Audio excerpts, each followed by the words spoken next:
औंढा नागनाथ तालुक्यामधील काठोडा तांडा येथील नागोराव चव्हाण यांची तांडावस्तीपदी नियुक्ती झाल्याबद्दल समाजबांधवांनी सत्कार करून शुभेच्छा दिल्या।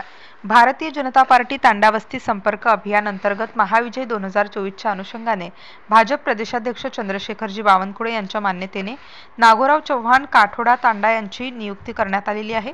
या नियुक्तीप्रसंगी चंद्रशेखर बावनकुळे यांनी प्रथम मनपूर्वक अभिनंदन केले। आपल्या संघटन कौशल्याने आपल्या क्षेत्रात तांडावस्ती संपर्क अभियान भारतीय जनता पार्टीचे संघटन वाढावे व तांडावस्तीतील प्रश्नांना वाचा फोडण्यासाठी भारतीय जनता पार्टी संपर्क अभियानांतर्गत नागोराव चव्हाण यांची नियुक्ती या अभियानांतर्गत करण्यात आलेली आहे।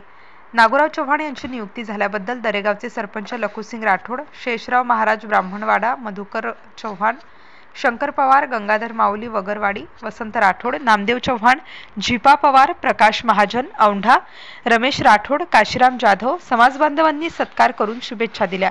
न्यूज 9 मराठीसाठी नागनाथ मुळे, औंढा नागनाथ।